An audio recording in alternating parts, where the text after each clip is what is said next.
Stephen, Devine, how are you doing? Very well. It's so good to see you again. It's been a long time. It's been a long time. Yeah. Stephen is an incredible harpsichordist and a conductor as well. But the reason Stephen and I know each other is because Stephen was my harpsichord teacher on my undergraduate. It's not that long ago. Not that long ago. It was. It wasn't long ago. No, it made me very old. You were an amazing teacher. Oh, that's very kind. Thank you. No, it's true. You're a good student. Was I? Yeah, you were. Yeah, because you were interested, and which is great. And you, when people come to the harpsichord, they come because it's something else I should do in case I don't like the piano or somebody asked me to play a harpsichord. I need to know what it is. And actually, you came because you liked it and you wanted to know more about it and wanted to know more about music. That's such a great start, and that's kind of, I mean, that's why I'm in harpsichords anyway. There's a whole different way of thinking about music that these fabulous instruments represent. Oh, and the clavichord as well, because you taught me a bit of clavichord as well. You were an amazing teacher, if you don't mind me. That's having a little. Of course, no, I don't mind you saying. That's very kind. Thank you. We'll have to reframe the video as my head gets. Yeah, you'll pay me later, right? Yeah.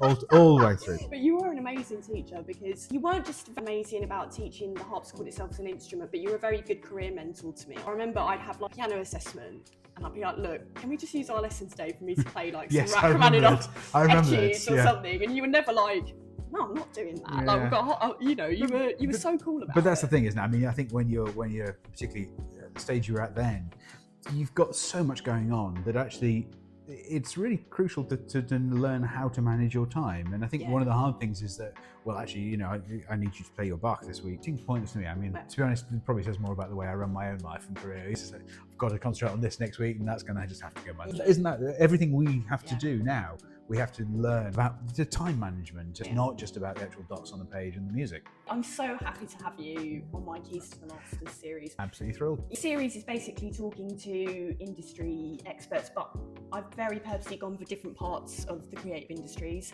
And to talk to someone about the harpsichord and the clavichord and all that stuff, I'm buzzing. So let's get started, shall we? And double check my questions because time management has failed me. I haven't learned them off by heart. Sorry. Doesn't matter. It was going so well. What do you think one misconception is about the harpsichord or Baroque music that you often find yourself challenging? Just the one. It's really hard. So the one is that the harpsichord is not an expressive instrument, where it's one of the most expressive instruments. It's just a different type of expression. And I think when the revival in harpsichord and the instruments came about, I think a lot of players in the early days thought it was enough just to play the music beautifully on a beautiful instrument and to just enjoy that aesthetic. But actually, the more I look into it, music is expressive, but we have to use different ways of expression. So the way we hold notes back and the way we think through a phrase and the way we play through a phrase. Harpsichord is beautifully expressive. In fact, there's a freedom about harpsichord playing that I find just incredibly wonderful. So that's the biggest challenge. Another preconception that I find that we have to deal with is the fact that the harpsichord is quite a quiet instrument. So if you stick it on the stage at the festival hall, it does get lost. Sure. So it's a much more intimate experience for an audience as well as for the player, because if you watch a harpsichord recital, everybody at a harpsichord recital is sat forward, engaging much more actively with the performer in the performance. Whereas at a piano recital, of course, everybody sat back in their seats as they're bombarded with this glorious noise, which is great. So it's again, you're asking a different thing of the audience. I think that's kind of cool as well. Talking about the intimacy of harpsichord recitals, because a huge amount of my work is art song and lieder. Yeah. How do you find accompanying singers on the harpsichord as opposed to on the piano? So I suppose, full disclosure, I don't do that much modern playing anymore, but I do a lot of fortepiano, old piano playing. So then the reason I say that is because instantly your relationship with the singer has changed because you can't dominate. So I find on the modern piano, we spend a lot of time balancing it out, making sure we've got just the right sound for our singers and working out where the singer fits in range and volume and things like that. Okay. On the fortepiano, you never have that. On the harpsichord, you have it even less. And of course, as you know, on the harpsichord, we are improvising most of our stuff. We are creating from a figured bass or from a non-figured bass, from just one line, we are creating an accompaniment. So I find that is one of the most fabulous things, to be able to go with the singer's freedom. Yeah. So if they want to be a bit louder on a phrase or to build up through a phrase or something, I can do that with the number of notes I use. Oh, interesting. So once you've got once you've got over the scariness of the fact that the dots aren't in front of you. Yeah. It's incredibly liberating. The first time I did it was terrifying, and the first time you play just from a figured bass is kind of, oh my goodness, what did I go wrong? And you're worried about the actual harmony and things like that, and playing at the right time. Definitely. Then suddenly, at some point, I have no idea. I remember the feeling of liberation, but I don't remember actually when it happened. There's that feeling of, I kind of know what I'm doing with this in terms of the harmony now. So I can put my ears and eyes on stalks, and I can just play with the singer. So in some ways it's incredibly liberating and really, really special. Yeah. I love playing personal songs and things with singers. I think it's incredible. I've never done a lot of playing with singers on a harpsichord myself actually, but I'm always worried about whether it's going to be balanced or if they want to go quiet or loud, so that's mega interesting. So you do have that freedom, and of course you're not playing what's written. In order that pianists could play this repertoire, they wrote out piano parts. You find if you look in your personal songbook, you'll probably see there's a line for piano, written out accompaniment, and actually getting away from that is a skill in itself, because we just our eyes read it and we go, oh, I need to play a chord there. And it's like, no, you don't need to play a chord. Let's go with the bass. And so quite often a lot of harpsichordists, my colleagues, will actually blank out that line or play off the facsimile or the original, because it's much more freeing.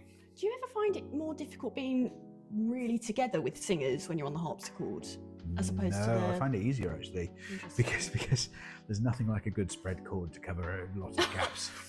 It's really good. It's one of our most expressive devices is the way and the speed we spread.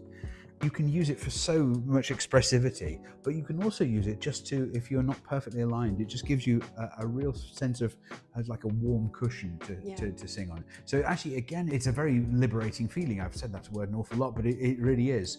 And actually, the more work that's done on expressive playing in the 19th century on early pianos, we think that, it is thought that a lot of people did the same sort of thing. They used spread chords much more than we would now as pianists. Yeah. And that's a pretty exciting thing then, because you've got that another degree of colour and expressivity in your playing. I mean, something else is popping into my head. So, recit. Yeah. Thoughts on whether you should be very rhythmic, because people think with recit it's meant to be the spoken stuff. We're not, at the beginning of arias, people who don't know what that is. What is your thoughts on tempi and recit and how people should approach that? It's a great question, and a very controversial one. I can't answer it. It is so controversial. I can't answer it it's easily in some ways, or certainly in a short way.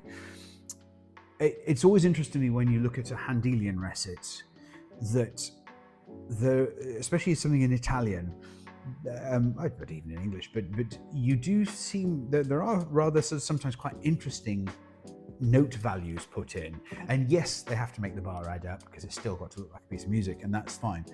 But I always practice and work with singers and suggest that we use that as those note values as a starting point, because quite often they give an underlying sort of idea of the actual feeling of that line. Because it's very easy to say something like, I'm really angry, and it's very easy to go, I'm really angry, or I'm really angry, and of course that fundamentally changes how quite angry you are.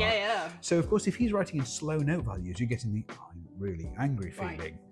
And if you just go, well, I'm really angry, so I'm going to say it quickly, you're kind of losing a degree of expressivity that is possible that Handel's looking for. We don't know that, so it's difficult to be very prescriptive, but I always think it's quite useful. In fact, I've just been doing an oratorio by Alessandro Scarlatti, and there was a really interesting moment when it was with an mostly Italian-speaking cast, and the line was "Oh, crudel," and the Italians were going, "Oh, crudel is the important word," and everything.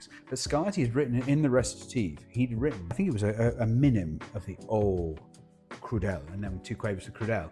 And I just couldn't get this out of my head. Just why would he do that? And it's not just to make the bar add up. He could have so easily, I was trying to write it in different ways. And I suddenly thought, can we just try with a very long "Oh"? And then suddenly, when the singer did it, it was like having a light bulb moment. You saw the change of the singer's eyes, of them going blah blah blah blah blah. Oh, Crudel. Yeah. It was like a realization. Wow. So I think, yes, there's a degree of freedom, and yes, the language has to be the driving factor. But I think it's really worth just looking at how free one is. But the most important thing, and actually this is mentioned by a lot of the theorists, is that if you change the rhythm too much, you lose the actual where the bass and the harmony changes, and that is fairly standard. So it's really important, I think, for singers when they're learning recitative to know exactly that if you're going to a certain beat at a certain time because the chord changes, that happens either on an off beat or an on beat, as shown by the barring of the recit.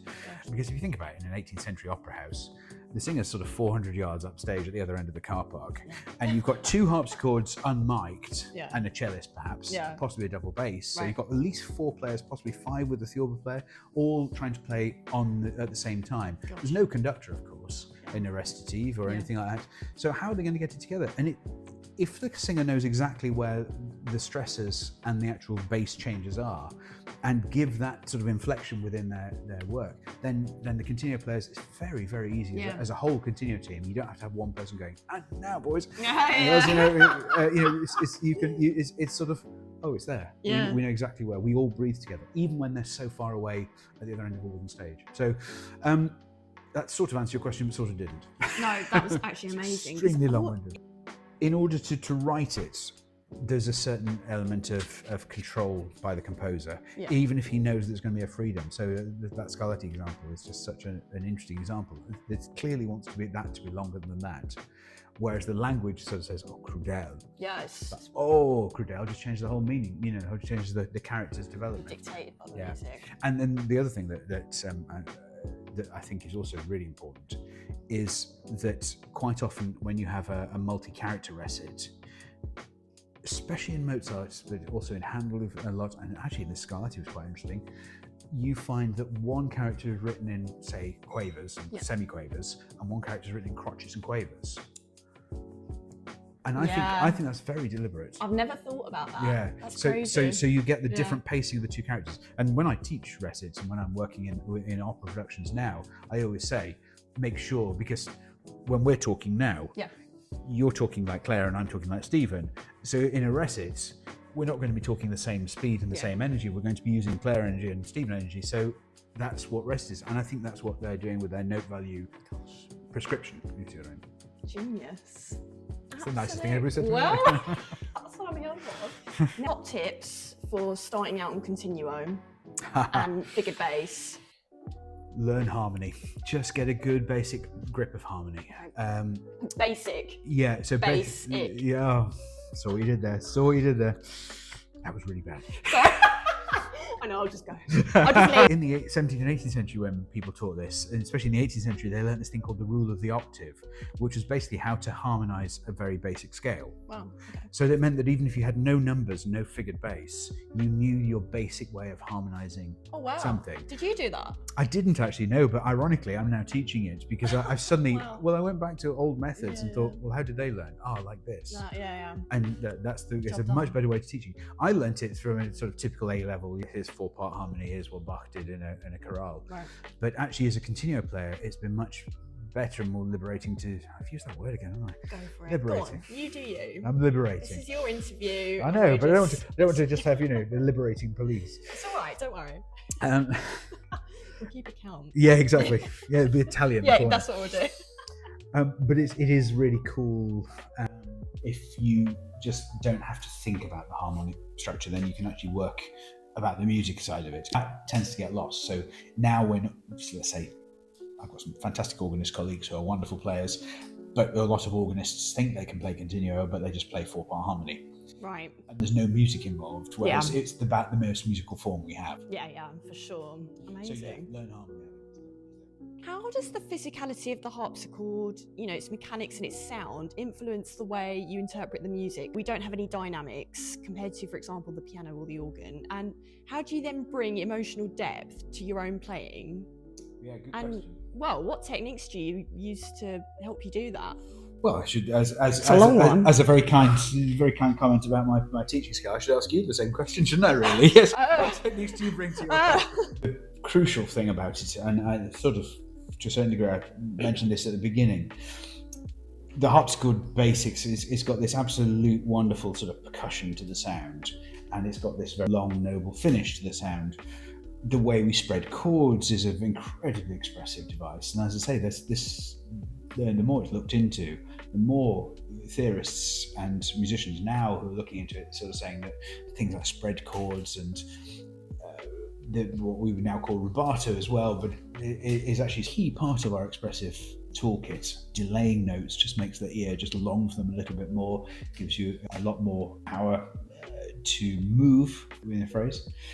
Ornamentation is a huge thing. It's very possible to use a very simple appoggiatura, just a grace note, to delay the onset of a cadence or whatever. It creates in the listener a sense of expectation, a sense of tension resolution, which that's what we're trying to do when we move them. So yes, we can't go loud and soft, but again, we can fill out with more notes as well. A lot of scores are just sort of simple skeletons that we can then build on. Timing is a huge part of it.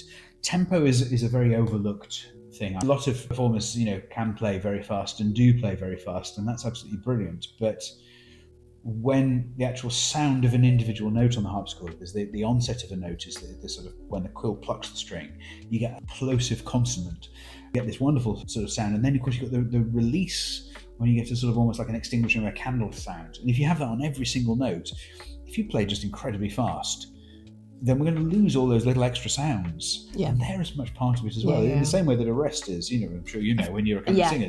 The same way that a rest is an incredible part of the music. Then also these little sounds within the harpsichord world are as well. And I think going back to the very first question as well about harpsichords and preconceptions, the actual sound world of the harpsichord is different from instrument to instrument, from room to room, from mood to mood. They change. The same instrument, my instrument, when I pick up the lid first thing in the morning and sit down and play, it sounds different to how it did last night because the atmospherics have changed, things like that. Much more so than on a piano. So I'm always encouraging students to think about the sound of the instrument and the sound that they're making then and now and change accordingly.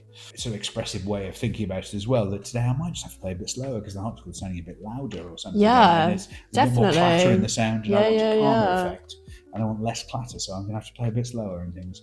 So I think that flexibility is a huge thing. I think that is also the same for the piano in some ways, because I think people massively underestimate and don't often take into account enough the size of a hole, completely. Stuff like that is really, really underestimated for pianists. So I think you're absolutely right about that, and I think it's interesting how that actually relates a lot to the piano. Do you find that you've developed that as you've sort of gone and gained experience and done more and more? Do you find you've gained that sort of knowledge of going, okay, now how's the piano going to behave today? Definitely, yeah. And what I've learned is I like to have a good, nice, quiet half an hour with the piano if I can, before, because obviously all my concerts are with the singers. So often they want to turn up and rehearse and all of that together. But I also don't want to play too much on a concert day, to be honest with you. I always play quietly on my own. I don't do a big loud thing, just save my energy. And I like to just sit quietly for half an hour and just like, okay, what can I actually do? But then again, it changes when the audience are in. That's the problem, isn't it? You have to spend the first piece just going, this is yeah. And then the different voices and stuff, even if you're doing the same song. So I think that's a really interesting point, and it's always important to take into consideration that very moment and to be an active listener. Like, I never prescribe in my pedalling really, for example, on the piano, unless it's some sort of modern colour thing. I'm doing a lot of howls at the moment, and howls does write in these magical pedal effects, so I am taking that seriously or whatever, or doing those, but I don't always, because sometimes I think you really do just need to train your pedal leg to be like a third arm and never write it in. I really think that. Except, I've been doing quite a lot of work with pianists over at the Academy. Have you? Looking at Chopin's pedaling and things like that. Oh, interesting. His piano. Yeah. His style of piano. It's got a very different effect. It has, and we pedal in a very non-modern way, which is really fascinating. Oh, how interesting. I love it. I'm very interested in that anyway. It's a bit of a sort of nerds conversation. Let's go for it. Nerd alert. Yeah, exactly. Pedaling through the ages. Losers. But actually, to be honest, one of my favourite books is by Professor David Rowland, who I have always admired hugely, and he wrote a book called The History of Pianoforte Pedaling. Absolute cracker. I have to read it. You so do, and it's brilliant. Honestly, you don't just go, no way. And it's true. And he says the most amazing things that transform the music, especially when you use old instruments like these. Wow, they don't always work terribly well on modern instruments, but my goodness, you put it on a Viennese piano and look at Beethoven's partings, where he basically put the pedal down for anything that was fast and furious to build up as much resonance and noise and effect as possible. It's great. Just going back to that thing that you were saying about when the hall changes. Yeah. I did a concert with the OAE, who I play for, a few years ago. It was a New Year's Eve concert, actually. Very nice. Oh, nice. Day, and it was in Mupa in Budapest. Oh, fun. Their brand new concert hall in there. And they have got this thing, when the orchestra's rehearsing on stage, they cover all the chairs in the auditorium with a sound absorbent material to exhibit the same acoustic properties as if somebody was sat in the chairs. So you imagine this 1,000-seater concert hall with all these covers on the chairs. So it looks weird when you're looking out at it when you're rehearsing. God! So that the acoustic doesn't change between the rehearsal and the concert. How cool is that? That's epic. It is. I'd never come across it before. Okay, what's going on with the chairs? Very quickly talk about historically informed performance on the piano. What do you think about that? Depends what you mean. What do you... like what? Yeah. Sorry. So what I mean is, okay, I've got a Prelude and Fugue, Bach. Yeah. And I'm going to sit down to learn it on the piano. Yeah. Say I play it on my own, because I have a harpsichord at home, beautiful double manual Flemish. And say I was going to play it on my harpsichord and have a harpsichord lesson with you, how much of that do I then translate over to the piano? Because that is another divisive thing where people say, don't use pedal when you use, so I'd be very curious to hear what you think about that. I think the crucial thing for me is treat the instrument as its instrument. So with the piano, I would play the piano like you play the piano. So if you use a bit of pedal, use a bit of pedal. If you play with dynamics, play with dynamics. Don't play Bach without dynamics. It just makes it sound as though you castrated the piano. And I think that's crazy. You wouldn't use half the instruments. You use the instruments. If you're going to play it on that instrument, use the whole characteristics. Yeah. But I must say, to me, the reason to play it on the harpsichord is to get into the skin of the music. The actual music, so what is this dance form? What is this rhythmic gesture? What is the expression? Where is that phrase going? For me, the harpsichord shows you that a little bit clearer. Right. Like an old piano shows you a Schubert phrase a lot easier than on a modern instrument. Okay. It doesn't necessarily mean that's what you're going to do. In some ways, it's really kind of good to play it on the harpsichord, and sort of go, oh yeah, that's good. And then you transfer that to the piano with its expressive capabilities, and the music is still the music. That hasn't changed in the translation. You're just looking at it through a different color scheme. I would teach it on any instrument in the same sort of way. I'd be looking for the same sort of things. Okay. How we achieve those ends is kind of over to the instrument. Interesting. What I teach I'm going to School in the next 2 weeks. Nice. Do a weekend course on the 48 for pianists. Yeah. With my friend Colin, the harpsichord. That's cool. And we were debating that. We're both harpsichordists. It's like we kind of know more about the depths of the music and the workings of the music and the context of the music, which is what Colin was mentioning last night when we were chatting through it on the phone. It's a very crucial thing is where does this music come from? It's not just appear, there are 48 preludes and fugues, go off and learn them. Yeah. There are 48 preludes and fugues in every key that were also copied by or shown by people like J.C.F. Fischer, Matterhorn, even Handel did some preludes and fugues, and Buxtehude, all these German contemporaries who were writing stuff. This didn't come out of nowhere. It came out of a tradition of something else. It gives us a greater understanding of the music, a greater understanding of how to be true to the music. As a keyboard conductor, obviously you're both a performer and a leader when you're doing that. How do you navigate the dual responsibilities of playing and directing at the same time? I've got all the good questions, haven't I? That's why I've had to write them down. I don't want to get them wrong. But that's really interesting. It depends on the group, actually. Different groups need different types of input. When I'm with my friends and colleagues in the Age of Enlightenment, the leading is really just about running a rehearsal.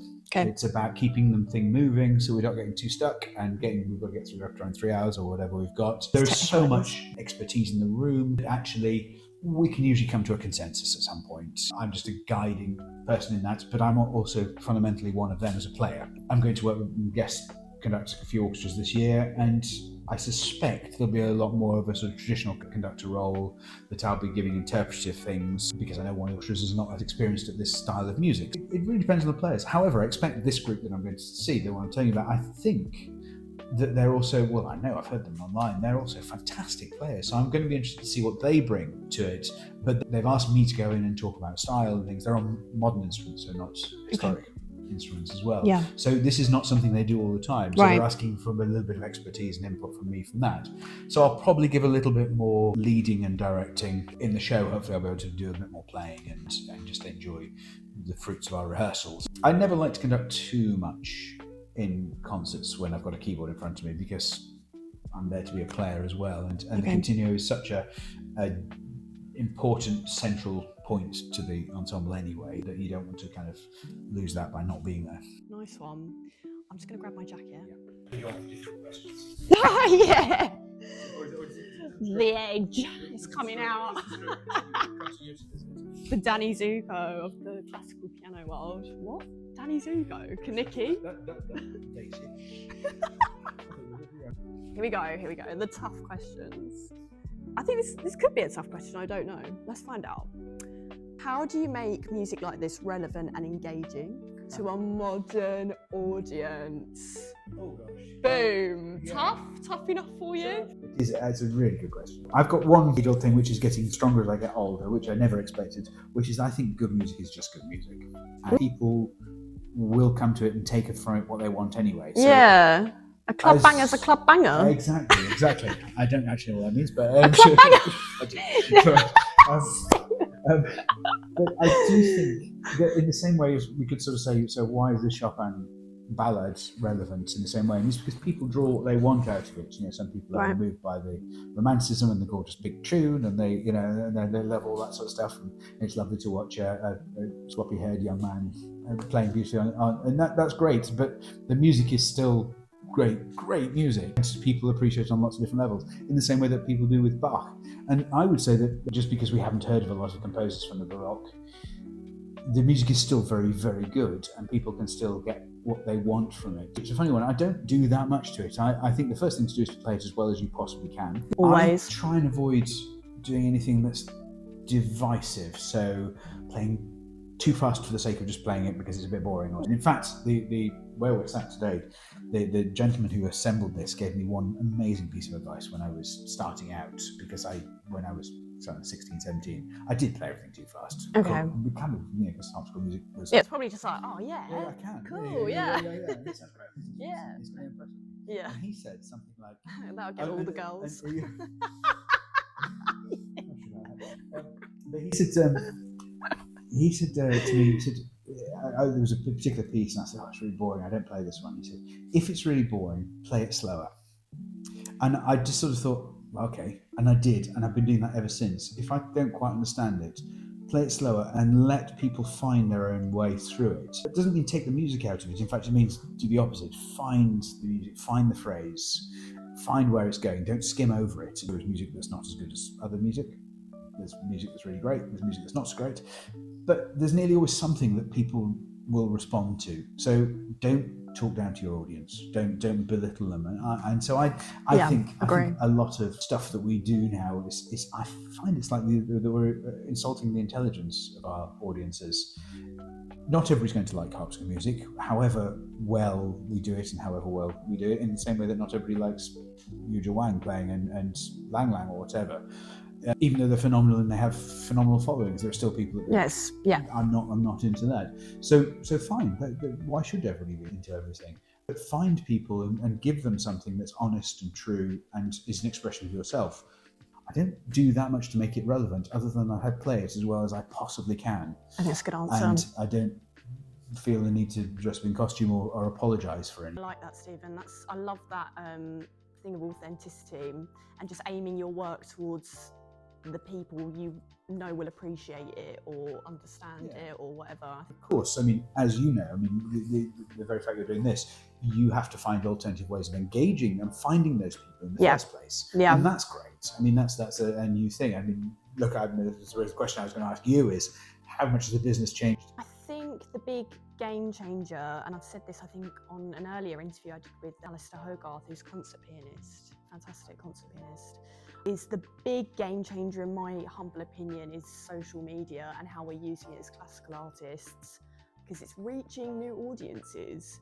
I think that's an amazing thing. I came into classical music in a very, very untraditional, different way from most people. I kind of got into it when I was 17, and I didn't even know you could do it as a career. I didn't know anything, to be honest, about it until I actually went to music conservatoire. The brilliant thing about social media is it's reaching out to people who may not have experienced it, but there's an educational element to the social media, which is so brilliant, because people are often explaining the technicalities of the instrument or their genre. So I think that's a really cool thing as well. It's a fantastic way to meet other musicians.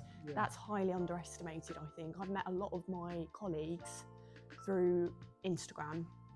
But has that then changed the actual concert experience of you sitting down with your favourite singer and doing an amazing concert of leader? I think it has and it hasn't. People more and more want to film stuff on the iPhones, which I'm in two minds about. I personally, in a concert, like the experience of you turn your phone off and you use that moment to really lose yourself in it, and everyone in the room is just focused on that thing. I think that's a really magical experience, and I personally wouldn't want to get my phone out. I'm also the same when I go to an art exhibition or when I go to a piece of theatre. That's just the way I am, because we don't often get moments to just put our phones down anymore. I'm glued to it.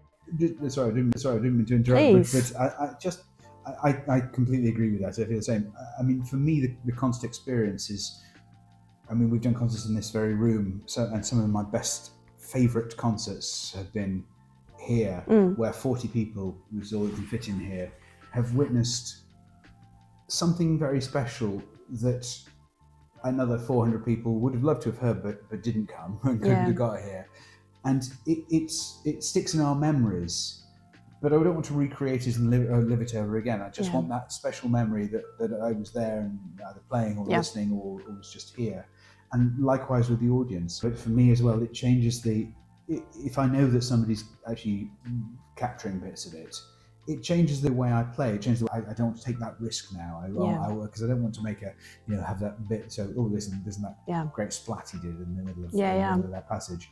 And I know that my colleagues in the OAE, we have very strict rules about it for that very reason. Right. Is that actually these are the bits we don't want to end up on an outtakes program. We want to be able to have the freedom to go. We're going to go right to the edge of making a mistake because we're in the moment we're going to get too loud and the string's going to break or whatever, and everything. Yeah, and that will be the thing that goes viral. Exactly. Not the amazing, exactly. And it's like, And so I absolutely am with you about this. It's a real double-edged sword. It is. So, and I think my favourite sort of interactions like this are when we have these discussions, or people interview me before and after a concert, or even during the interval. Sometimes I don't mind. Yeah. And then in the concert, we're just all together. We're and as well as I do that an actual concert is a discussion between audience and performer, and especially goes back to my earlier harpsichord answer, that it's a quieter piece, so people have to concentrate just that little bit harder, especially in a larger room. There has to be that moment of just come with me, let's see what we can do in terms of concentration on this one. I don't want to sort of make it too much, but on the other hand, I'd like to just see how far we can go with this one. And the audience give you that back in spades, I mean, there's so many things to think about. The first thing is, I also as well have to tell you, I'm always panicking that my alarm's going to go off. Yeah. Honestly, just on night, I'm just constantly sitting there, if I had my phone on to take videos, I would literally just be panicking I'd be so the whole time. Yeah. But I do think there are some good things to the phone. So for example, if you put a lead up, I love the thought that you can put the translations as captions. Yeah. That's so cool. But I like the idea of studio recordings. I like the idea of sitting there. And I love the short form video now. I think that's absolutely brilliant. Cool, as you say, doing it's an educational. Song, there it is, and we're going to talk about the piano first. And I've been doing a lot with Annika Scott, horn player, and we've done lots of just single pieces. There's quite a few here as well. As you say, there's lots of description about we're using old instruments. We're doing this. There's a separate video one in lockdown. We're doing separate videos about talking about the instruments we're using and why we use the instruments. No video was longer than 10 minutes. We did Beethoven horn sonata and spent lots of other little videos, and that was great because it really got under the skin. Whereas normally the Beethoven sonata would be the first thing we did in a concert of another hour's music, and it would get sort of glossed over a bit. So I love that sort of thing. It's just that when we're actually doing it, for real in that live experience, it's another thing. I watch cricket occasionally, and it's a bit like a 1 day 20 over match and then a 4-day test match. They're different forms and they have different purposes, and they attract a different audience. As far as I can see, the concert format of a leader concert is changing, but I actually think it could do with some change. Oh, absolutely. I'm not sure it's necessarily to do with phones, but I think some things do need to change because there's a big elitist element with the leader. Language is often for people who don't know the genre, find it a bit like, oh God, I don't want to go near that with a barge pole. So I think if we actually thought of different ways of showing people, once you know, like with a Shakespeare play, for example, how to interpret Shakespeare, then actually you can watch Romeo and Juliet and it's very easy to go with and relatable. And I feel like I'm allowed to say this because I came into leader and art song classical music very late, and I had to learn the interpretive side of it. And once you know how to follow along with a translation or whatever, it's an amazing experience. I think we need to slightly modernise. I think art song particularly does need a little bit of nudging into modernisation, in my humble opinion. I completely agree with you. I think the days of hearing 4 big leader sets in a concert, one's in Italian, one's in German, one's in Spanish, and then for a bit of a laugh we're going to do those Ravel songs that are in Hebrew. Then clever you. But actually, give us a hint. What are you singing about? For sure, definitely. Just to finish, what is your favourite thing to do on a day off? Well, I do quite a lot of stuff. What do you do? I do a lot of huge amount of things. So actually one of my favourite things is just being at home. The house I live in with my wife is a kind of dream house that we adore and love, and it's a 16th century house, and it's beautiful and it welcomes us home. So it sort of feels like it does feel like being on a holiday home almost. Oh nice! So actually giving the house some love is a really nice thing. So I'm not talking about house love. Just being at home and actually being there. And it's a nice village we're in. It's not chocolate box beautiful, but it's got stations and pubs and things like that. So just being at home is a really special thing. Well, on that note, smashed it. Are you left-handed? Right-handed. I was expecting the other hand. Well, that hand. Yeah, but now I'm cutting this here.